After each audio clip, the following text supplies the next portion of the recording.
What's going on, everyone? Zane here. Got another episode of Everything Vive. Welcome to the show.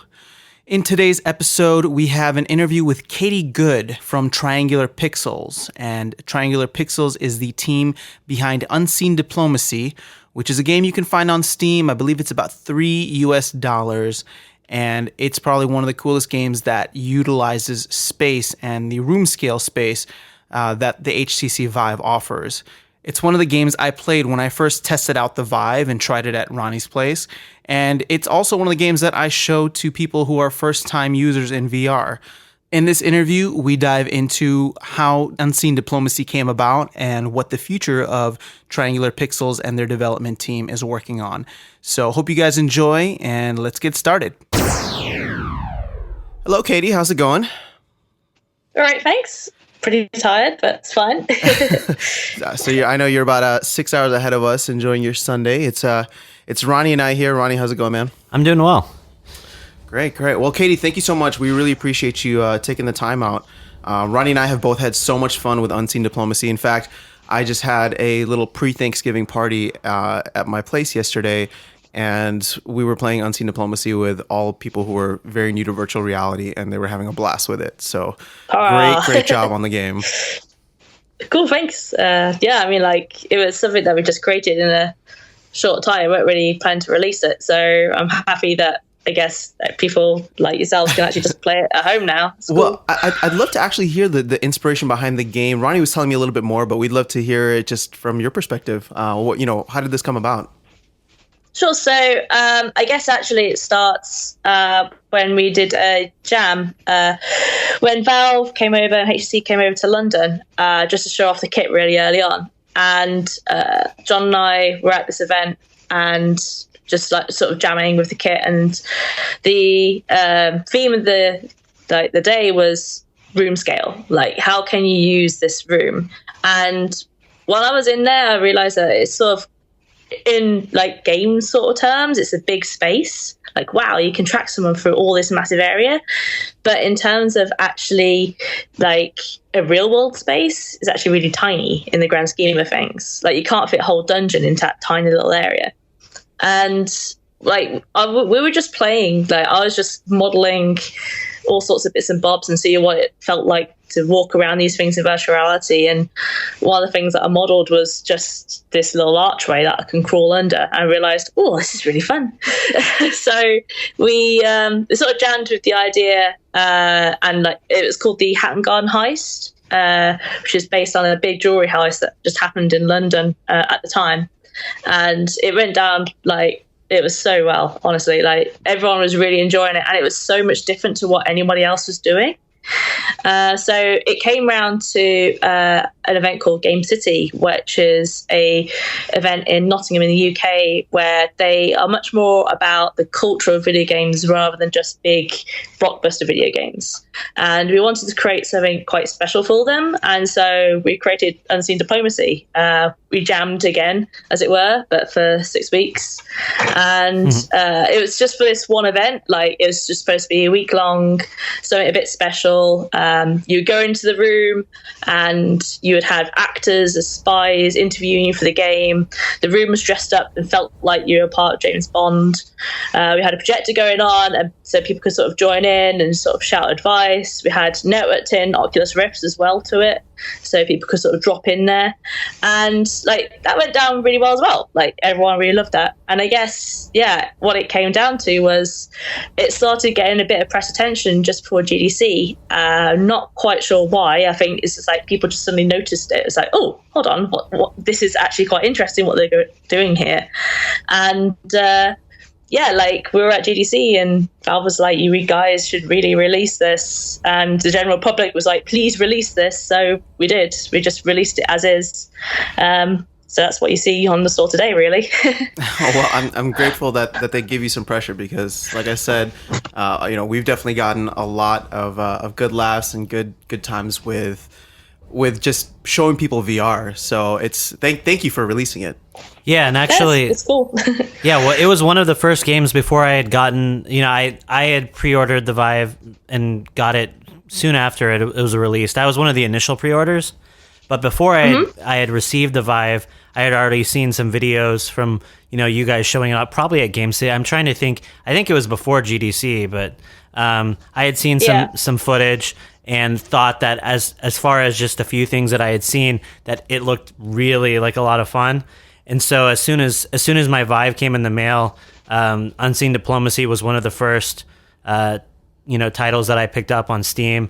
And it was and I always made it a thing to show. I mean, out of there were a few games that I always thought were a lot of fun to show new people VR, and Unseen Diplomacy was probably the most fun because honestly it's fun for the person that's doing it, because as they're playing for the first time and realizing they're going to have to crawl around and really like get down and dirty, so to speak, with the game for the first time, it's fun for everybody else watching them do that in the room with the VR headset on too.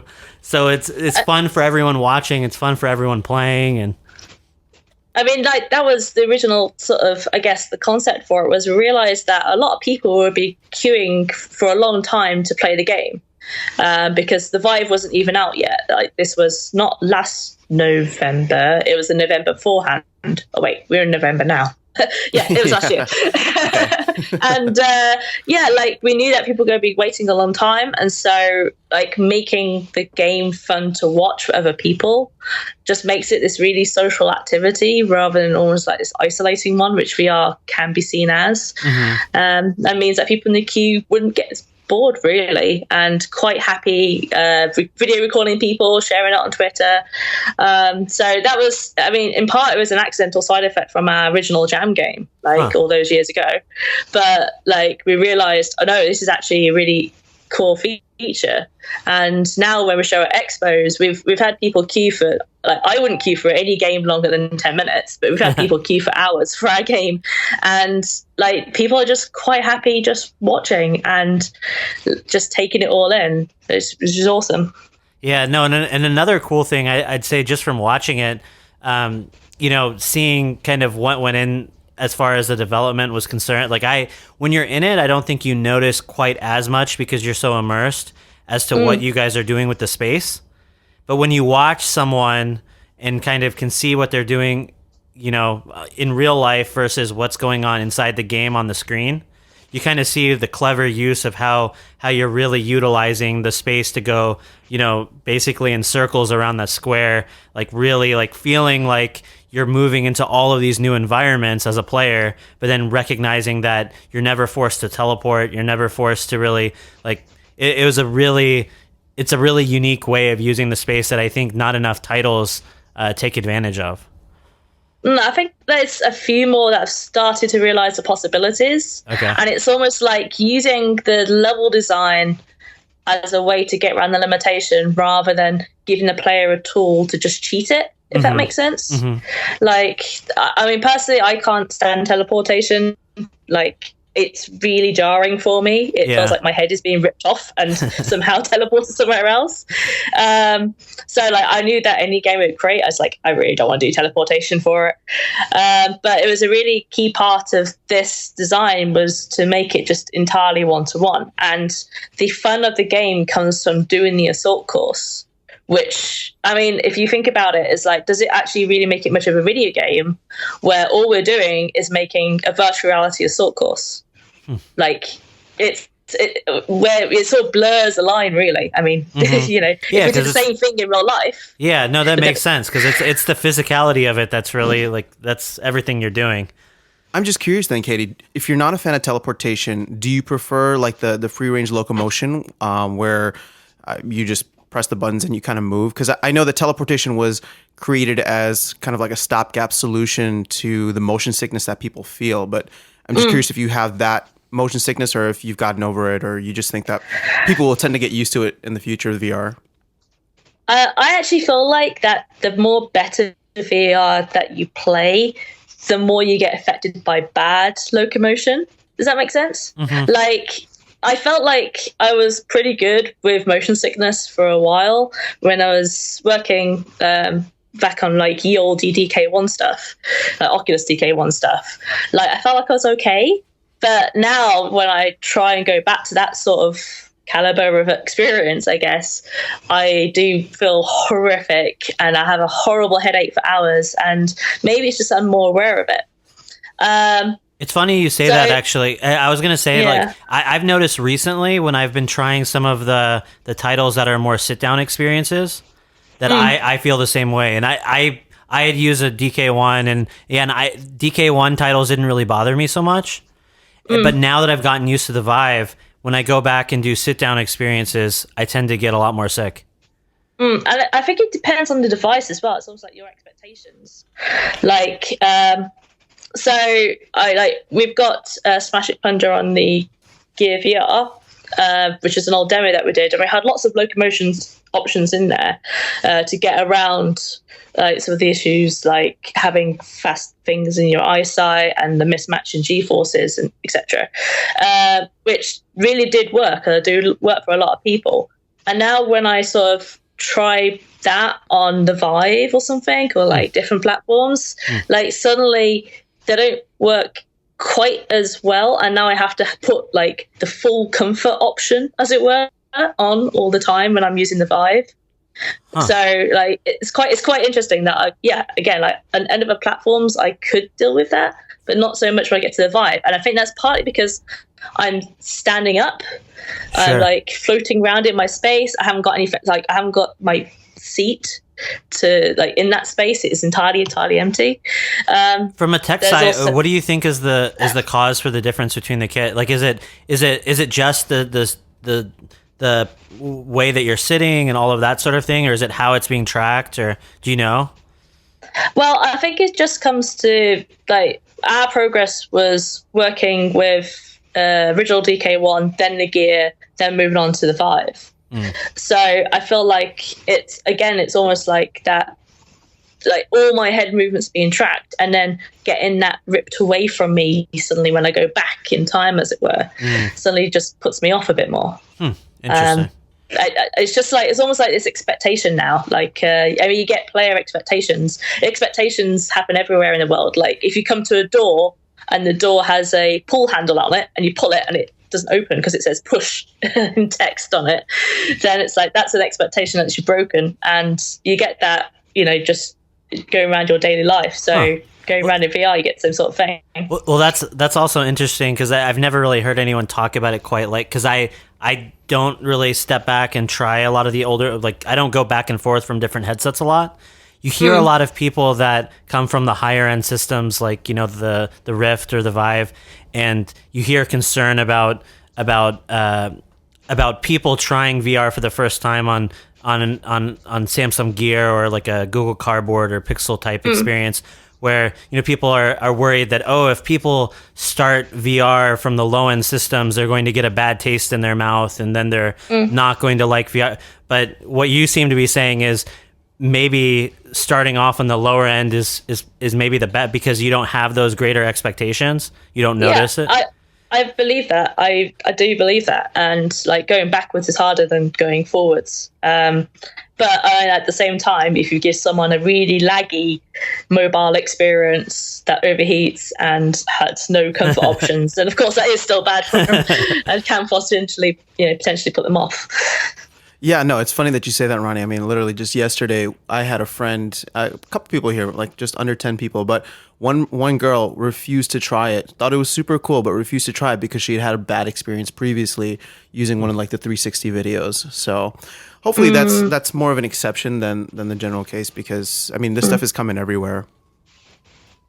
I mean, we get it strangely though. With it's quite interesting when we go to expos, where if there's a typical gamer crowd, it's very hard to sometimes get women and girls to play. It's like, all right, parents, you're allowed to play too. It's okay. It's like, you're allowed to do that sort of thing. No, I actually had one of the funniest. I mean, my dad is not. He doesn't play games at all. I can't think of the last time that I've seen him play a game.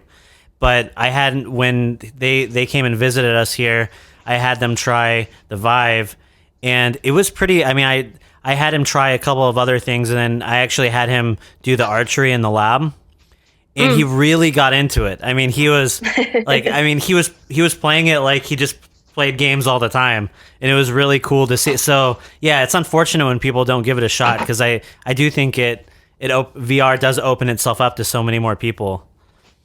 It does, and I was thinking about this the other day in terms of adults growing up, and when they play Unseen Diplomacy, we get this like adult-like giggle when they realise like they need a screwdriver or crawl through something, and that's lovely.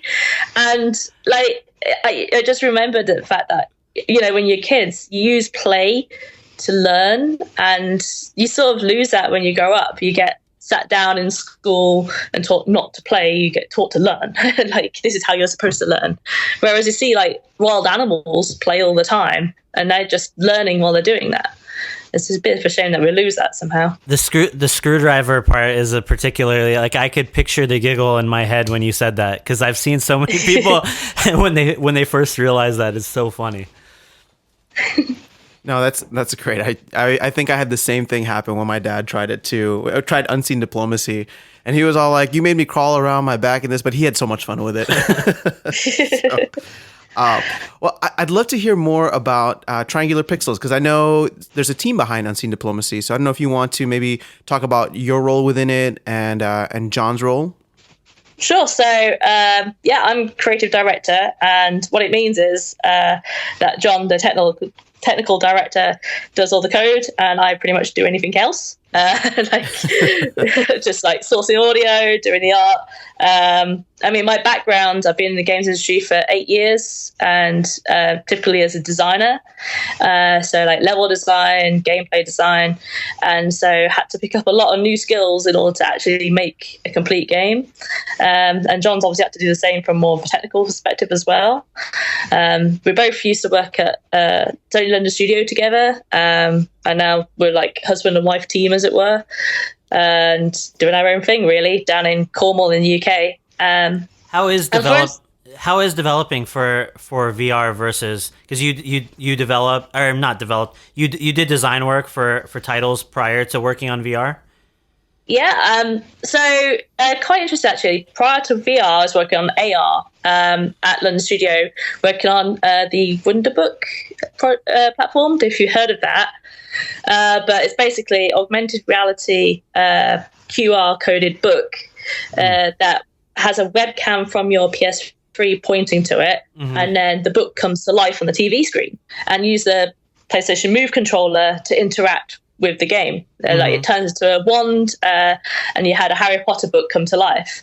And so actually for like a few years prior to working with the physicality that we have to now work with VR, I had already been working in that sort of area for AR.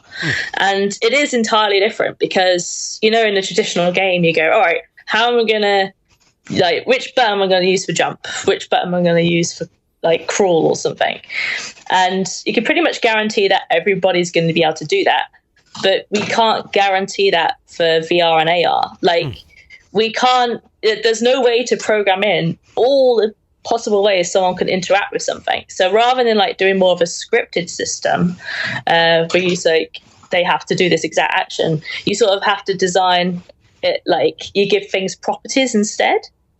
So, for example, in Unseen Diplomacy, there's a broom, which I only put in there to make it feel like a broom cupboard, that little space. I was always wondering what that was for. I mean, I usually just ignore it or tell people, but okay.